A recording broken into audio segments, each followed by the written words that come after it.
जय आद्या आ चुके थे। वो अभी अपने कमरे में ही बैठे थे। आद्या थोड़ा घबरा रही थी, जैसा कि उसने आते टाइम गाड़ी में कहा था। घर चलकर बहुत हिसाब करना। आद्या कपड़े चेंज करके एक पिंक कलर की लाइट कलर की साड़ी पहने हुए थे। जय अभी आते ही लैपटॉप लेके स्टडी रूम में आ गया था। आद्या अपनी घबराहट काम करने नीचे चली गई सबके पास, और डिनर का भी टाइम हो गया था, इसलिए वो नीचे आ गई थी। डिनर का टाइम हो गया था, सब लोग आ चुके थे। तभी जय अपनी पॉकेट में हाथ डाले व्हाइट कलर का ट्राउजर और उस पर वाइन कलर की टी शर्ट पहने नीचे आया। सब लोग डिनर के लिए अपनी अपनी जगह बैठ गए। तभी मृत्युंजय बोला, आप सबको कुछ बताना है, वहाँ टाइम नहीं मिला, इलाइट सोचा आज अभी बता दूं। जय की बात सुनकर दादाजी बोले, क्या बात है जय, क्या बताना चाहते हो बेटा, खुलकर कहिए। दादू, मैंने एक फैसला लिया है और आई होप आप सबको भी पसंद आएगा मेरा सजेशन। मैंने मुदिता की शादी करने का सोचा है मेरे दोस्त सजल के साथ, और सजल का खुद का यूएसए में बहुत बड़ा बिजनेस है, और फिर मुदिता भी आगे की स्टडी के लिए यूएसए जाना चाहती है। तो मैंने फैसल किया है कि मुदिता की शादी उस घर में हो जाएगी, तो वहाँ मुदिता आराम से स्टडी भी कर सकेगी और उसको घर की कमी भी फील नहीं होगी। और सबसे बड़ी बात, मुदिता को इस रिश्ते से कोई प्रॉब्लम नहीं है। मैंने उसे लोनावाला में ही पूछा था तो उसने अपनी ओर से हाँ कहा था। आप लोग देख लीजिए क्या करना है। अगर आप सबकी हाँ हुई तो शादी जल्दी ही होगी। सजल और उसकी फैमिली सीधा शादी की कह रहे थे, ताकि उन लोगों को बार बार आना जाना ना पड़े, इसलिए दोनों काम एक ही टाइम पे होंगे। जय की बात सुनकर दादू और जय के पापा दोनों बोले, बहुत अच्छा फैसला किया है बेटा, इतना तो हम भी नहीं सोच पाते कितना तुमने सोचा, और सबसे बड़ी बात, वो उस घर में आराम से रहकर अपनी स्टडी कम कर सकेगी। सब लोगों की तरफ से हाँ हो चुकी थी। मीरा जी भावुक नजरों से मुरलीता को देख रही थी और मुड़िया नजरें झुकाकर खाना खा रही थी। जय की नजरें मीरा की नजरें का पीछा कर रही थी। सब लोग खाना खाकर जाने लगे तो मृत्युंजय बोला, छोटी माँ, आप और डेट जल्दी से शादी का मुहूर्त निकला लेना, सजल की फैमिली को भी तो उसी हिसाब से आना होगा। मीरा जी की तो खुशी का टिकना नहीं राजा। जब जय ने उसे छोटी माँ कहा तब वो भावुक होकर बोली, जी जी जय। वो लोग बात कर जी रहे थे कि जय का फोन बजा। वो फोन लेके बाहर चला गया। डॉट डॉट विस्मयादिबोधक चिन्ह, विस्मयादिबोधक चिन्ह, विस्मयादिबोधक चिन्ह। सब लोग शादी के बारे में बातें करने लगे, और धीरे धीरे करके सब लोग अपने अपने कमरे में चले गए। हाल में सिर्फ मुरीता और मीरा जी थी। मुदीता और मीरा जी दोनों भावुक होकर बातें कर रही थी। उनकी बातों को गेट पे खड़ा जय सुन रहा था।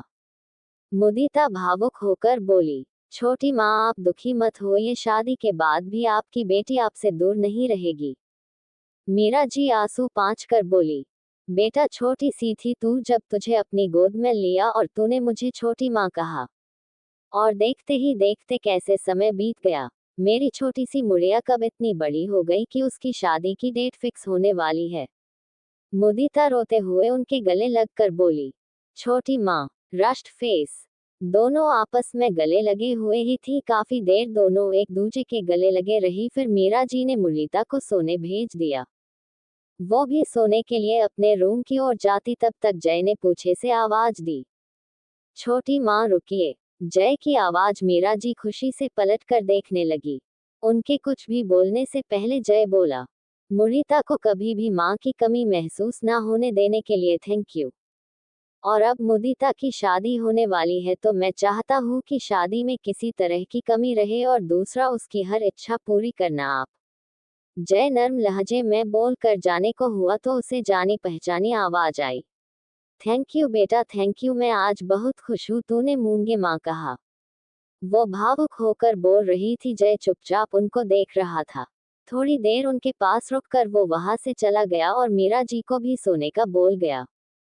जय रूम में आया तो देखा आद्या बिस्तर पे लेटी हुई थी। आद्या को देख जय मन ही मन बोला, आते ही नखरे शुरू। आधा को देखकर लग ही रहा था कि वो गहरी नींद में होगी। मृत्युंजय ने भी उसे तंग करना जरूरी नहीं समझा, और वो चुपचाप जाकर लाइट बंद करके आया और आद्या के बगल में आकर लेट गया। सुबह आद्या जल्दी उठकर पूजा करने चालू गई थी। उसके बाद सबको आरती देके जब रूम में आई तो सामने तैयार होते जय पे नजर पड़ी। आद्या अंदर आई। जय ने पलटकर उसे देखा और बहुत आराम से बोला, तुमको क्या हुआ है? रात को वेट भी नहीं किया, चुपचाप सो गई और उठने से पहले ही रूम से चली गई। जान सकता हूँ क्या चल रहा है तुम्हारे दिमाग में? आद्या ने जय को तिरछी नजर से देखा और मुंह टेढ़ा करके वहां से स्टडी रूम की तरफ चली गई। मृत्युंजय ने उसे देखा और थोड़े आश्चर्य से बोला, अब ये क्या था? मृत्युंजय स्टडी रूम में गया और वह अपनी बुक्स बैग में रखती आद्या का हाथ उसकी कलाई से पकड़कर मृत्युंजय बोला, मुंह में ताला क्यों लगा कर बैठी हो? यहाँ से गई थी तब से दूरी बनाकर बैठी थी क्या? इतने दिनों मन नहीं भरा दूरी बनाकर जो फिर से होठ सिल कर बैठी हो? जल्दी अपनी चुप्पी तोड़ो, नहीं तो फिर मुझे बहुत अच्छे से आता है तुम्हारी चुप्पी तोड़ना। जय ने आद्या को धमकी भरे लहजे में कहा, तुम कभी कोई बात प्यार से नहीं कर सकते ना? कोई बात प्यार से कह दोगे तो तुम्हारी लंबी नाक छोटी हो जाएगी या फिर तुम्हारी अकड़ कम हो जाएगी, जो जब देखे तब अकड़ की दुकान खोले बैठे रहते हो। आद्या ने जय से अपना हाथ छुड़ाने की कोशिश करते हुए कहा। जय आद्या के बेहद नजदीक आया और उसकी कमर में अपनी बाहें लपेटकर अपनी आकर्षक आवाज में मधोशी भरे शब्द घोलकर बोला, तो तुम क्या चाहती हो और क्या खोल कर रहो? वैसे तुमको इतना मन है तो आराम से बोल देती, मैं मना नहीं करता, इस तरह गुस्सा होने की क्या जरूरत है? डॉट वैसे ज्यादा मन हो तो हम अभी भी। मृत्युंजय इतना ही बोला कि आद्या उसके मुंह पे हाथ रख कर बोली, डॉट बस भी करो, शर्म नहीं आती तुमको? मैं तुमसे गुस्सा थी क्योंकि तुम अपने आगे कभी कुछ नहीं सुनते और ना किसी को मौका देते। डॉट तुमने कल मुनीता दी की शादी की घोषणा कर दी। तुमने एक बार भी मुझे बताना जरूरी नहीं समझा। मुझे तो तुमने ये तक बताना जरूरी नहीं समझा कि कल आप लोग ऑफिस में जल्दी क्यों आ गए थे, क्या प्रॉब्लम हुई थी, और वो चीज कम नहीं थी तब तक तुमने मुनीता दी की शादी भी फिक्स कर दी।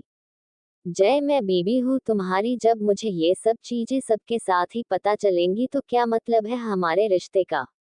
क्या तुम्हारी नजरों में मेरी कदर बस इतनी ही है या फिर तुम सच में आज भी मुझे बस अपनी बिस्तर की शोभा समझते हैं? या फिर आपका और मेरा रिश्ता सिर्फ और सिर्फ बिस्तर को गर्म करने तक ही है? अगर बिस्तर को गर्म करने के लिए ही मुझे अपने पास रखते हो तो उससे अच्छा तो तुम मुझे अपनी बीवी न बनाकर अपनी रखेल ही बना।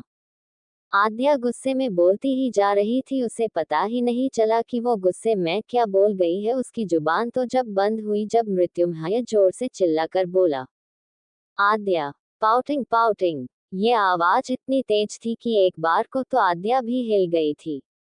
मृत्युंजय की आंखें गुस्से से लाल हो चुकी थी। वो अपने दांतों को भींचकर गुस्से से अपना हाथ ऊपर उठाकर, क्या लगता है आपको क्या करेगा? मृत्युंजय कमेंट करके बताए। स्टार कर स्टिकर आप लोग देना चाहो तो दे दिया करो, और आगे का भाग यूट्यूब पर है, जाकर रीड कर लीजिए।